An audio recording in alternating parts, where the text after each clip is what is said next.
Bismillahirrahmanirrahim. Assalamualaikum warahmatullahi wabarakatuh. Innal hamdalillah nahmaduhu ta'ala wa nasta'inuhu wa nastaghfiruh wa na'udzu billahi min shururi anfusina wa min sayyiati a'malina. May yahdihillahu fala mudilla lahu wa may yudlil fala hadiya lahu.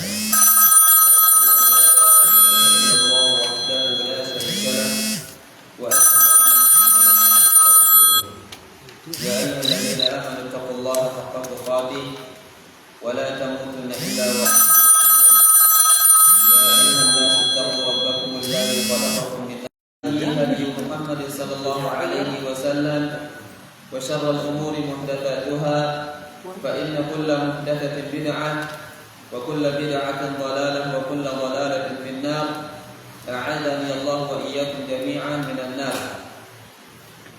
Ayyuhal ahabbatu fillah, kembali kita melanjutkan daurah al-ilmiyah syar'iyyah dari risalah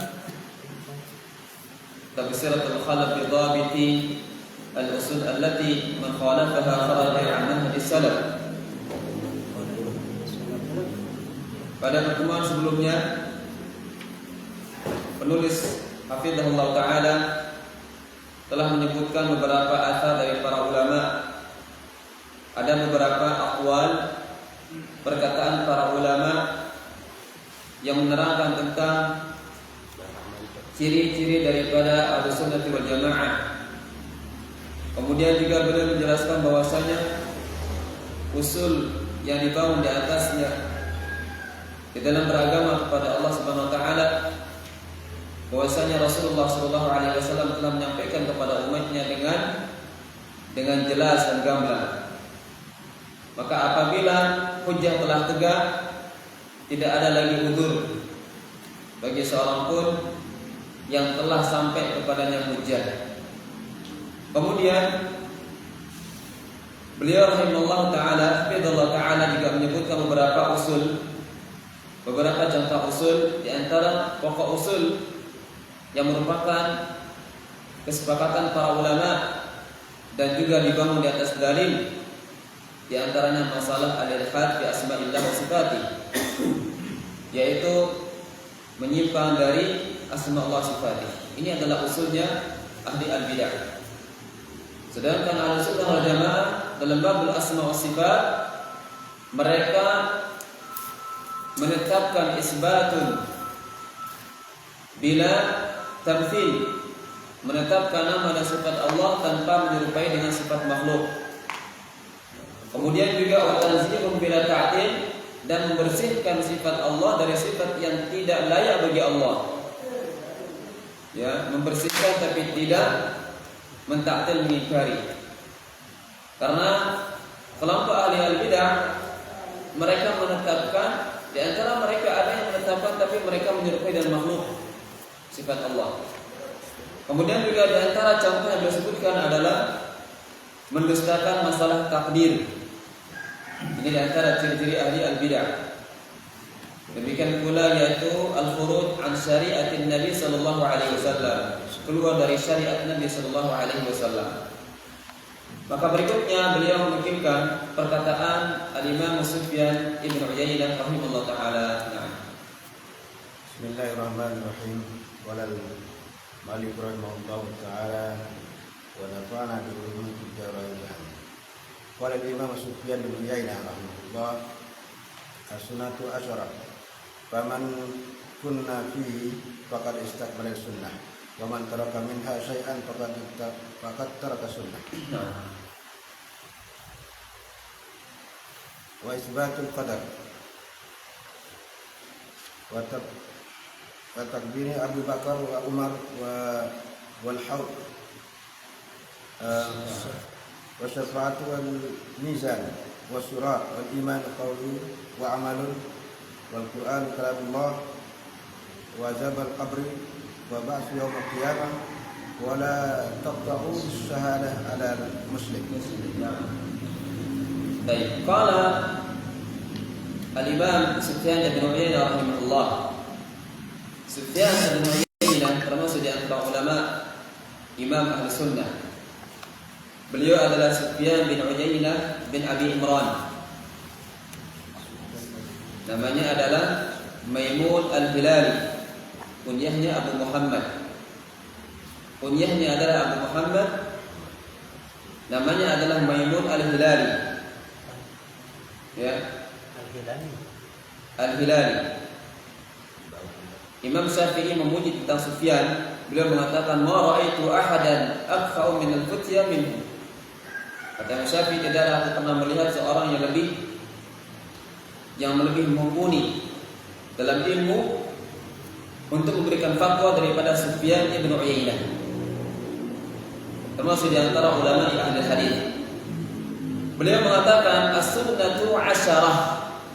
Sunnah itu ada 10 macam. Berarti lawannya adalah selain ini berarti adalah bid'ah.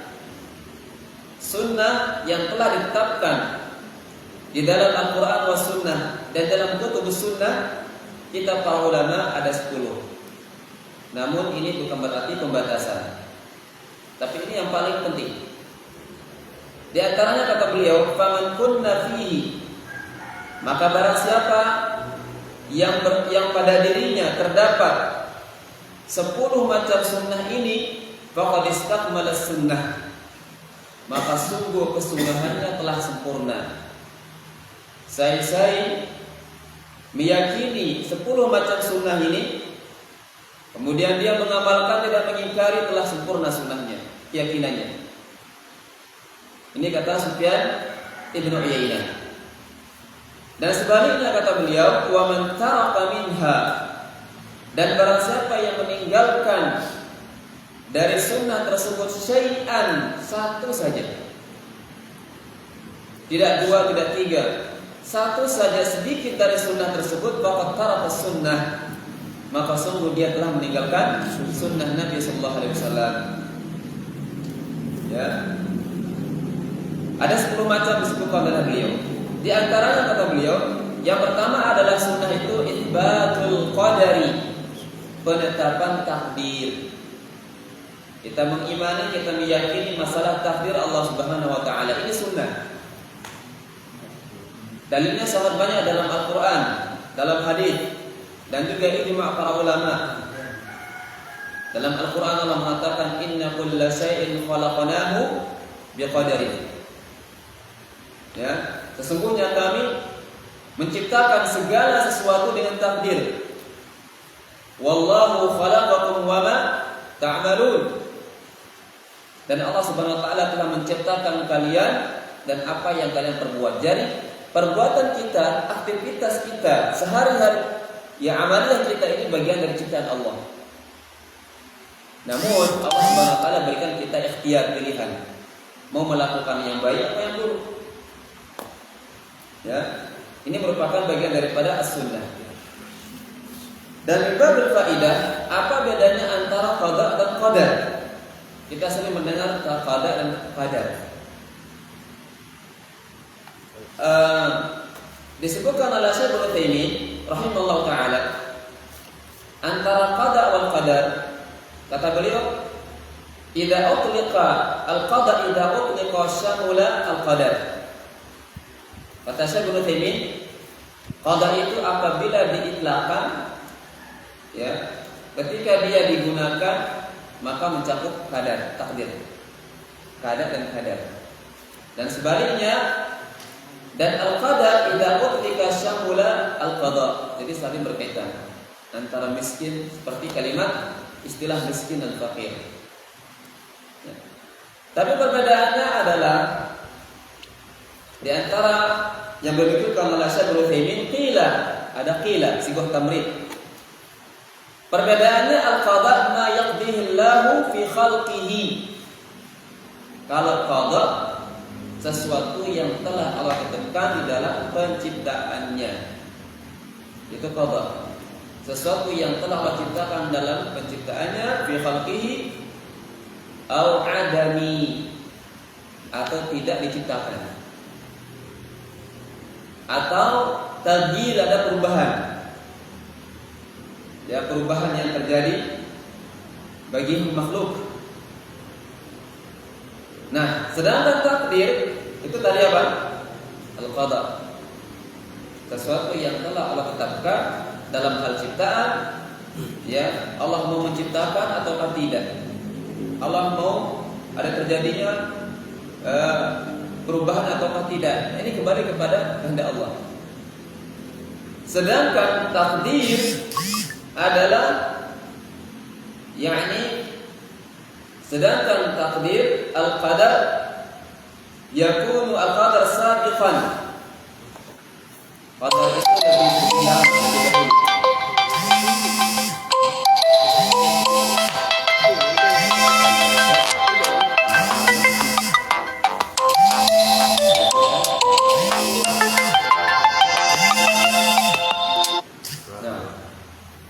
Jadi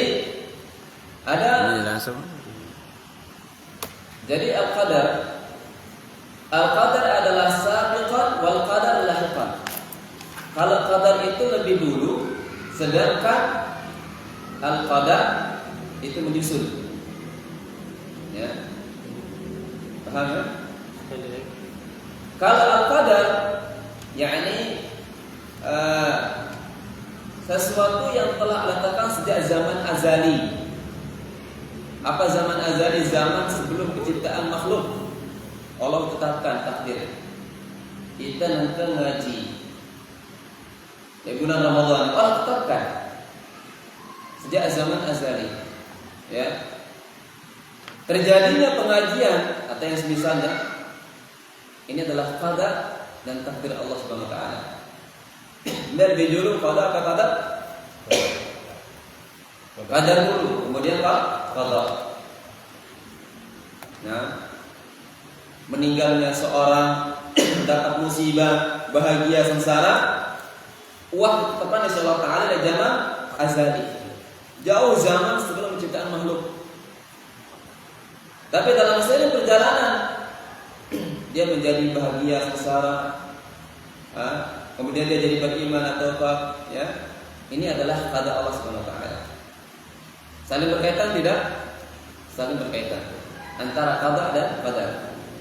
Dan perlu kita ketahui bahwasanya kewajiban kita adalah mengimani masalah qadar dan qadar yang mana Allah Subhanahu wa taala menetapkan sesuai dengan kehendak Allah.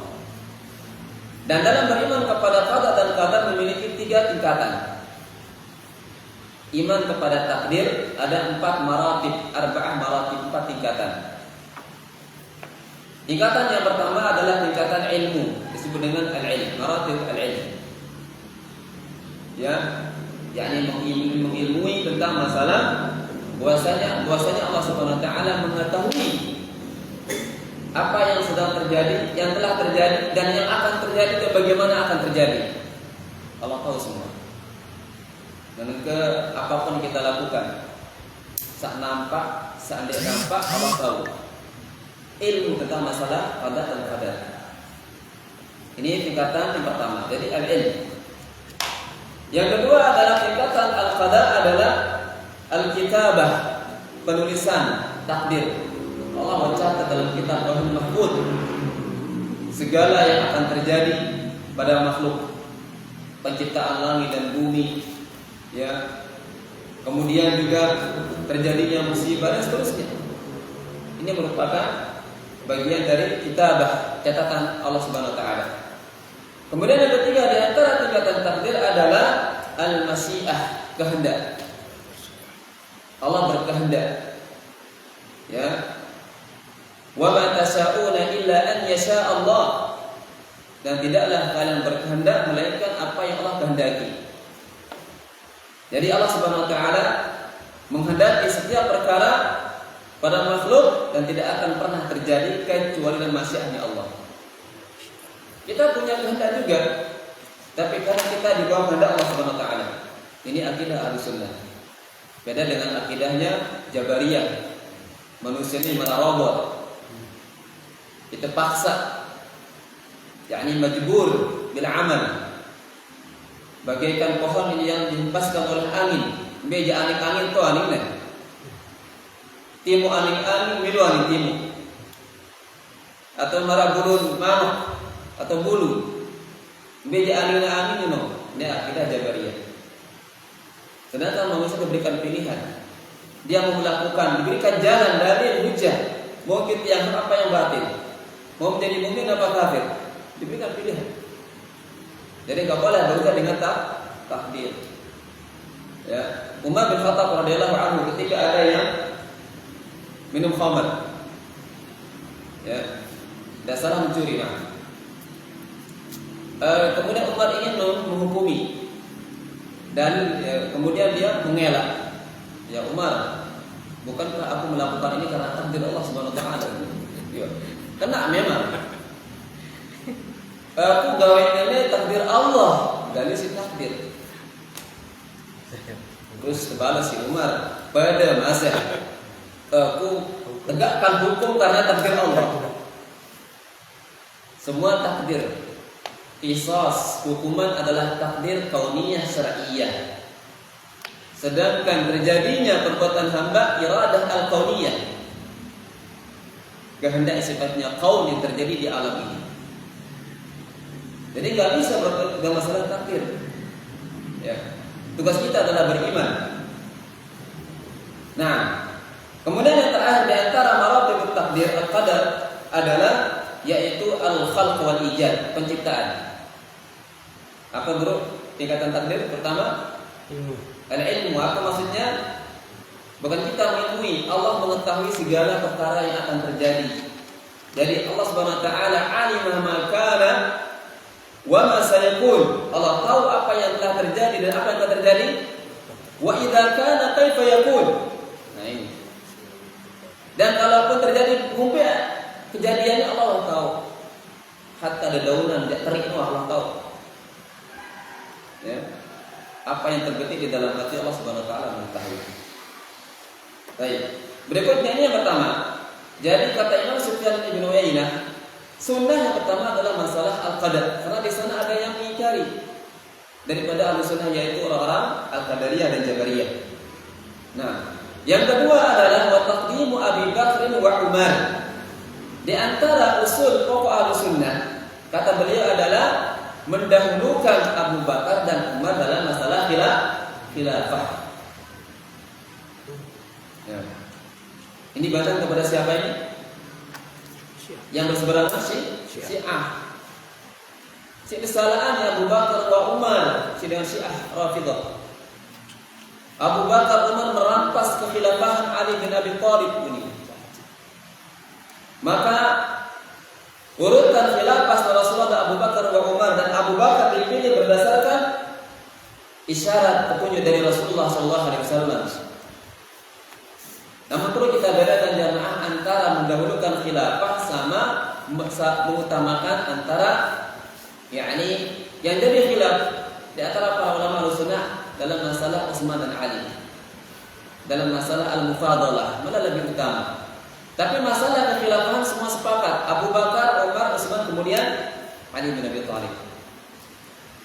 Ada orang Syiah yang mereka menuduh bahwasanya Abu Bakar merampas kekhilafahan Ali bin Abi Thalib, sampai mereka melaknat Abu Bakar, melaknat Umar, melaknat Aisyah. Dan ini ciri-ciri orang Yahudi. Orang Yahudi nggak bisa dia merusak Islam ketika dia di zaman Nabi, ya, sepeninggal Nabi, kemudian mereka buat bid'ah, mengagungkan Ali bin Abi Thalib, mengatasnamakan Ahlul Bait, sampai-sampai mereka mengatakan ya Ali antal ilah, wahai Ali engkau adalah Tuhan. Kemudian Ali perintahkan untuk memerangi mereka dan membakar mereka, orang-orang yang menjadikan Ali sebagai Tuhan, padahal Ali nggak pernah mengajarkan ketuhanan. Jadi pokok usul Ahlussunnah adalah mendahulukan Abu Bakar berdasarkan nas, berdasarkan dalil. Kemudian berikutnya yang ketiga adalah al-haudu, telaga. Ya, telaga Rasulullah SAW. Jadi setiap nabi memiliki telaga. Kenyangkan ke proses penghisapan pada mahsyar yang begitu panjang, pembagian catatan amalan. Nah, itu paling penting kondisi. Nasallallahu alaihi wasallam. Ya. Kemudian di antara tahapannya juga adalah yaitu mendatangi telaga Rasulullah. Paling luwih pendatang telaganya Rasulullah SAW. Semoga kita termasuk di antara mereka. Dan ada beberapa kelompok yang ditolak. Mereka dahulu katanya ditegur oleh Allah SWT, ditegur Nabi SAW, nilai sepeninggal Rasulullah SAW yang punya perkara-perkara baru dalam agama. Yang nomor agama ni, dia mau nikmat minum telaga Rasulullah SAW. Sedangkan seteguk air telaga no, dia akan dia terajak pernah haus sampai seterusnya. Dia lebih putih daripada susu, lebih manis daripada madu. Panjangnya begitu panjang, dan ini adalah telaga yang tiba dan nyambung sampai ke surga, surga Al-Kautsar. Subhanallah. Nabi sebut dalam hadis, yakni ma'u asyaddu bayadan min al-laban wa ahla min al-'asal. Airnya lebih putih daripada madu dan lebih putih daripada susu dan lebih manis daripada madu. Madu paling mahal karena madu sidar dan kedah rasanya. Paling putih, bayangkan sekali tegukan tidak akan pernah haus selama-lamanya. Subhanallah. Ya. Jadi termasuk di antara perkara yang kita imani masalah al-haud telaga. Karena di sana ada menyelisih masalah ini. Ada kelompok-kelompok yang menyelisihi Ahlussunnah dalam masalah keyakinan terhadap iman dengan telaga Rasulullah SAW. Dan setiap Nabi punya telaga. Paling banyak pendatangnya Rasulullah SAW. Lihat pikiran telaganya luwe bejana-bejana atau gelas-gelas marah bintang di langit. Saking banyaknya. Sampai dikatakan umatku ya Allah. Ada beberapa orang yang tidak akan menikmatinya. Nah, tapi berikutnya adalah di antara sunnah adalah as-syafa'ah, yakni syafa'ah. Syafaat Rasulullah sallallahu alaihi wasallam. Syafa'ah banyak. Ada syafa'atul udma, yakni syafaat yang Allah izinkan kepada Rasulullah ketika manusia mendatangi ya datang kepada Nabi Musa, Nabi Isa, Nabi Ibrahim, semuanya berudzur untuk meminta syafaat karena kondisi ya agar digenting, kemudian minta syafaat dari Allah Subhanahu wa taala. Lalu mereka datang kepada Nabi Muhammad dan ini adalah syafaatul udma yang tidak diberikan syafaat kecuali kepada Rasulullah SAW. Masing-masing Nabi berudzur, ada udzurnya. Ya. Kata Allah Subhanahu Wa Taala kepada Nabi-Nya, "Irfa' ra'sak, angkat kepalamu," sampai sujud Rasulullah. Wasal tu'ta, dan mintalah kamu akan diberi. Wasfa' tusaffa', minta syafaat kamu akan diberi syafaat. Kenapa Nabi diberikan syafaat? Ikraman 'ala Muhammad wa ummati Muhammad. Untuk memuliakan Rasulullah sallallahu alaihi wasallam. Dan banyak syafaat, ada syafaat beliau ya, syafaat Rasulullah kepada pelaku dosa besar. Ya. Ada syafaat orang-orang yang mana paling terakhir ke surga. Wah bidang wah gosong di dalam surga. Tangkat dengan syafaat. Ya, orang yang terakhir masuk dalam surga. Penyukan tangkat, singkat cerita dalam hadis, dia narak dengan paling mau nikmat selain daripada aku ni, padahal dia paling terakhir. Bahaya. Dia mau merasa nikmat yang begitu nikmat ketika diangkat dari surga, ya dibersihkan kemudian diangkat ke surga, tidak ada yang lebih nikmat daripada aku ni. Padahal dia paling terakhir. Jadi termasuk di antara syafaat Rasulullah adalah syafaat orang-orang yang telah masuk ke surga untuk diangkat derajatnya lagi lebih tinggi di surga. Ini juga ada syafaat. Dan orang di antara juga masing-masing di antara manusia bisa memberikan syafaat. Ya antara teman dengan teman, antara seorang yang berilmu, seorang ulama. Nah, dan seterusnya pembahasan masalah syafaat dalam kutubul aqidah. Berikutnya adalah masalah al-mizan, timbangan. Keberapa ini? Pertama takdir, kedua mendahulukan Abu Bakar dan Umar, ketiga telaga, keempat syafaat, kelima al-mizan. Apa itu mizan? Timbangan. Jangan timbang seluruh amal kebaikan kita. yang baik yang buruk. Ya. Dan ini adalah hak berdasarkan dalil dari Al-Quran, Sunnah dan Ijma', adanya timbangan amalan. Ya. Dan ada dalam hadis disebutkan yaitu bitaqah, timbangan untuk menggunakan al-bitaqah tauhid kalimat ilallah, lebih berat daripada yang lainnya, sehingga ketika amalannya sudah habis, ya, kemudian ditimbang dengan bitaqah kalimat la ilaha illallah, lebih berat. Ini menunjukkan bagaimana keutamaan ahli tauhid dan keutamaan tauhid. Ya. Baik, berikutnya adalah di antara as-sunnah, kata Ibnu Sufyan Ibnu Uyainah, adalah as-sirat, melewati jembatan. Yang sirat ini dalam hadis ya, yang lebih tipis daripada bulu. Jadi ini bukan gambarin. Ya. Dan orang-orang yang melewati sirat tersebut, dan di dalam sirat ada kain yang akan menarik, yang tergeret. Dan seorang akan melewati sirat sesuai dengan amalannya. Ada yang seperti kilap, ada yang seperti petir, ada yang seperti kuda yang berjalan, ada yang merangkak sesuai dengan tingkat amalannya. Nasallallahu alaihi wasallam. Ya. Ada yang pelan-pelan sampai.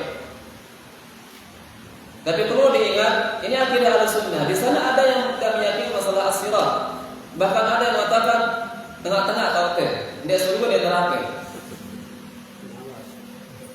Ini pemahaman yang keliru. Berbeda nanti tengah kejelak itu.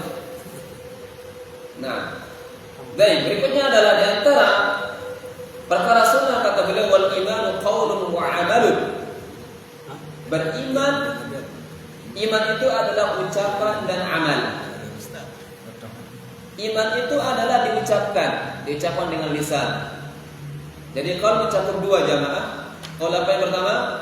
Qaulul lisan dan qaulul qalb. Ucapan lisan dan ucapan hati. Hati punya ucapan. Apa ucapan hati? Membenarkan, mengikrarkan. Ini ucapan hati. Coba kita ngomong dia terang kan? Ya kan? Jadi al-iman qaulun wa amalun. Iman itu adalah diucapkan dan juga diamalkan. Dan juga iman yazidu bi ta'ati wa yanqusu bil ma'siyah, bisa bertambah dengan ketaatan dan berkurang dengan maksiat. Semakin banyak melakukan ketaatan ibadah, semakin bertambah imannya. Ya. Makanya dulu para sahabat selalu memperbaiki keimanan. Sampai ada sahabat, itu ada Rasulullah, kamu boleh kembali kumpulkan anak senina, setelah masuk surga. Lama kembali ke masjid, kumpulkan Rasulullah seakan surga lah dulu tahu. Jadilah perkara dunia. Ya. Jadi menurut akidah Ahlussunnah, apabila iman diucapkan, diyakini, diamalkan dan bertambah dan berkurang. Adapun yang menyelisih dalam masalah ini adalah kelompok ahli bidah. Di antara mereka Mu'tazilah, Jahmiyah, ya, kemudian juga Firqah As-Salimiyah dan seterusnya. Di antara mereka ada yang mengatakan bahwa iman cuma diucapkan dan diyakini, enggak ada pengamalannya. Makanya enggak heran ada muncul kelompok ibadah cuma li'ati. Tidak perlu beribadah, cukup diimani, diyakini. Hadatsana Rabbi an qalbi, telah menceritakan Rabbku menuju ke hatiku, dia perlu baca kitab. Instan. Nabi SAW sampai bengkak kakinya beribadah. Dia dua lepas sholat. Ini tiba-tiba ada jamaah mengaku tamatkan sholat. Aisyah mengatakan, ya, sampai Aisyah kasihan dengan Rasulullah. Ya Rasulullah, beliau terus melakukan sholat malam. Ini Nabi dijamin surga. Jangan Nabi malam apalagi kita. Dia tak ada jaminan. Saya jamin kan. Kata Nabi SAW, ya Aisyah, afala akuna 'abdan syakura. Tidakkah aku menjadi hamba yang bersyukur? Sebagai bentuk syukurku kepada Allah, aku beribadah kepada Allah. Antum ingat bagaimana Rasulullah ketika sakaratul maut sakit-sakitan terganti imam salat subuh si Abu Bakar. Subhanallah. Dan pernah tinggalin sholat, tiba-tiba ada kelompok menamakan namatan sholat. Ajaran dari mana? Ya, ini berangkat dari masalah. Di antaranya masalah prinsip keimanan kita. Yang mana iman itu bukan sekedar diyakini, dibenarkan tanpa ada pengamalan, apalagi ditambah lagi dengan ketaatan dan bertambah dan ketaatan berkurang dan kemaksiatan. Ya. Baik. Dan di sana ada fiqh lagi yang juga berseberangan dengan ahli sunnah. La subul seperti iman, subul labuna. Idza zala al-juz zala kullu. Nah, ini kelompok Khawarij. Siapapun yang melakukan dosa besar berarti telah iman kafir ya dunia. Di dunia hukumnya kafir, di akhirat khalidun mukhalladun finnar, kekal di neraka. Surga memang milik pembalon apa? Ya, sebesar-besar dosa dilakukan seorang yang masih beriman, dia tetap mukmin. Ini akidah Ahlussunnah. Dan di sini kita bedakan mana yang benar-benar teroris sama bukan teroris. Akidah ajaran salaf bukan terorisme. Selama dia muslim sholat, dia melakukan, dia minum khamar, dia berzina, dia mukmin. Tapi imannya kurang karena dosa dan maksiat. Bukan dia kafir keluar dari Islam. Ya. Adapun nanti hukuman di akhirat serahkan kepada Allah Subhanahu wa taala. Allah yang akan membersihkan sesuai dengan tingkat kemaksiatannya. Karena seluruh orang mukmin selama masih ada iman, akhir kehidupannya ada di surga. Ya. Nah, termasuk di antara as-sunnah kata Sufyan Ibn Uyainah adalah masalah keimanan. Kemudian berikutnya adalah wal Qur'an kalamullah, dan Al-Qur'an adalah ucapannya Allah. Nih. Al-Qur'an yang kita baca ini adalah kalamullah, perkataan Allah. Bukan makhluk, karena kelompok Jahmiyah meyakini Al-Qur'an adalah makhluk. Demikian juga Mu'tazilah. Ada di sana kelompok namanya Al-Waqifah, tawakuf. Dia meyakini Al-Quran kalam Allah, tapi apakah makhluk ataukah tidak makhluk? Tawakufiyah. Paham jemaah? Bagian dari bentuk sebenarnya ya netral gitu. Netral. Jangan muni Al-Quran makhluk berarti pada para Jahmiyah. Jangan kena Al-Quran adalah bukan makhluk, takut pada para ahli sunnah. Kita ahli sunnah meyakini Al-Quran kalam Allah, ghairu makhluk. Al-Quran kalam Allah bukan makhluk. Huruf yang kita baca, ayat yang kita baca, surat yang kita baca, semua kalam Allah. Jelas ya? Adapun kertasnya, tintanya, ini makhluk. Ya. Adapun suara murattal, tapi yang diperdengarkan adalah kalam Allah. Tak tertulis oleh masjid, kaligrafi, juga kalam Allah. Tapi tintanya adalah makhluk. Jelas ya, Pak? Akidah Ahlussunnah berdasarkan ya, karena mereka ingin menandakan sifat al-kalam bagi Allah Subhanahu wa taala. Ini termasuk di antara prinsip Ahlussunnah meyakini Al-Qur'an kalamullah.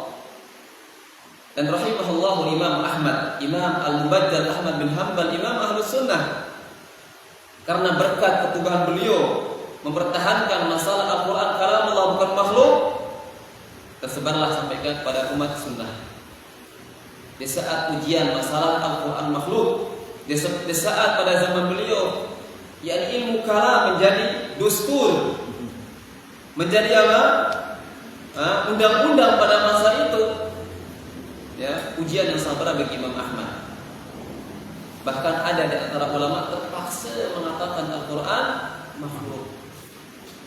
Tapi Imam enggak. Saya enggak sini pikir Imam, lalu kok katakan Al-Quran makhluk, nanti ada tertulis ucapan pun isi murid-murid isi umat sampai akhir zaman, sehingga dia mengatakan Al-Quran adalah makhluk, tapi Al-Quran adalah kalam Allah bukan makhluk, sehingga digelari dengan Imam Ahlus Sunnah karena ketegaran Imam Ahmad. perkara yang berat. Apa sih beratnya kita mengatakan Al-Quran makhluk bukan makhluk? Berat. Berarti yang kita gunakan dalam Al-Quran untuk beristighosa dengan asma wa sifat makhluk. Iya enggak? Ya Ar-Rahman Ya Rahim Ya Aziz, semua makhluk. Dan istighosa kepada makhluk adalah syirik.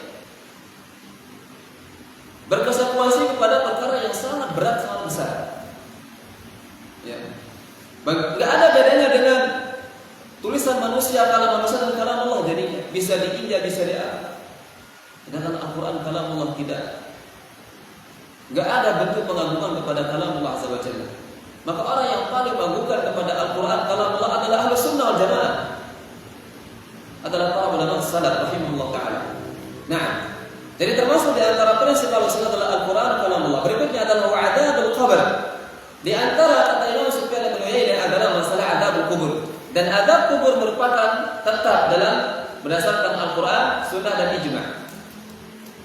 Ya, Allah mengatakan yusabbitullahu alladziina aamanu bil qawli tsabit fil hayatid dunya wa fil akhirah. Allah mantapkan ucapan seorang mukmin dalam kehidupan dunia dan di akhirat. Ulama menafsirkan kehidupan dunia ketika ditanya dalam kubur, "Ma rabbuka wa man nabiyyuka wa ma dinuk?" Ya, dimantapkan dia itu bisa menjawab. Berarti ada adab kubur. Kita selalu berdoa, Allahumma inni a'udzubika min adzabi al-kubur. Nabi berdoa minta adab kubur. Lalu tiba-tiba ada yang meyakini enggak ada adab kubur. Memang kalau kita gali kuburan, mereka berdalih, orang-orang Mu'tazilah yang mengingkari adab kubur berdalih, kalau kita gali kuburan itu enggak ada asar, enggak ada asap api, bekas azab, enggak ada bekas mati pedet. Ini yakni kehidupan di alam kubur beda dengan dunia, enggak bisa dikiaskan. Tidak bisa disamakan. Yakni masalah alam dunia. Dan kuburan merupakan raudhatun, kata Imam At-Tahawi dalam kitab Tahawiyahnya, al-qabru wal qabru raudhatun min riyadil jannati aw hufratun min hufarin nairan. Kata Imam At-Tahawi, kuburan itu merupakan jurang dari jurang api neraka ataukah taman dari taman surga. Jadi mukadimah bagi akhirat. Dan menemukan nikmat dalam kubur berarti selanjutnya nikmat insyaallah. Nas'alullah biwassalamah. Ya.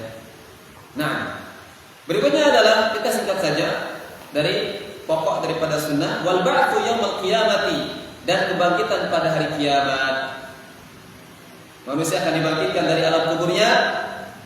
Kemudian juga mereka akan dikumpulkan di padang mahsyar untuk proses penghisapan seluruh amalan. Kebangkitan dari alam kubur.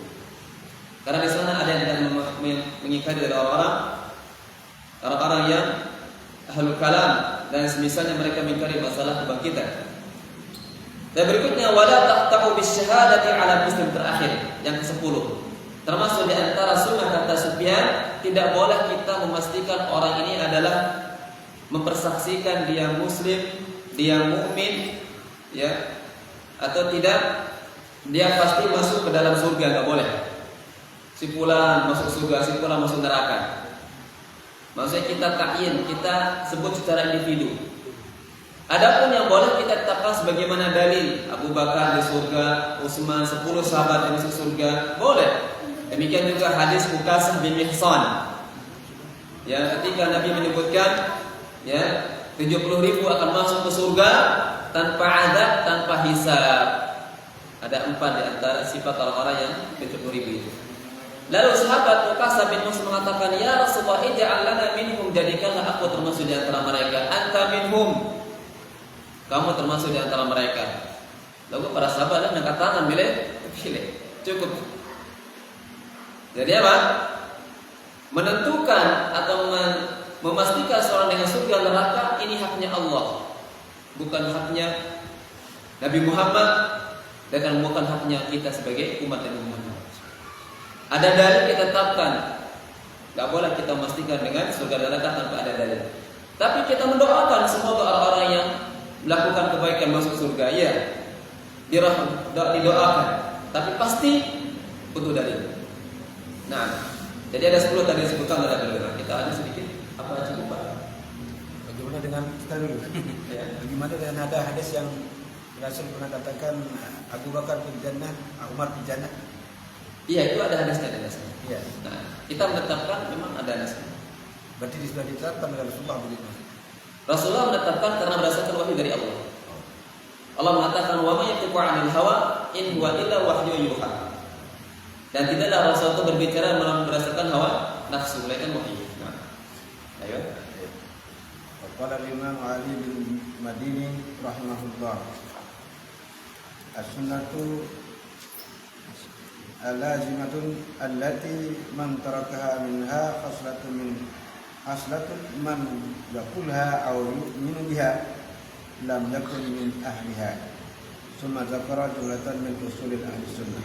Nah, kemudian berikutnya di antara athar dari para ulama yaitu Al-Imam Ali bin Madini rahimahullah. Ali bin Madini termasuk di antara imam ahli sunnah wa imam ahli hadis. Beliau sebutkan dalam kitab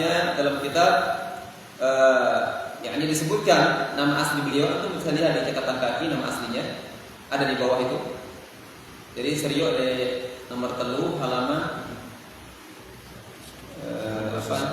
Sarang Sumakidah ini. Yang 2 ya. Jadi ada foto catatan kaki kemudian nomor 2 itu nama asli beliau. Nah, enggak di bawahnya lagi Pak. Yang samping yang nomor 2 ini.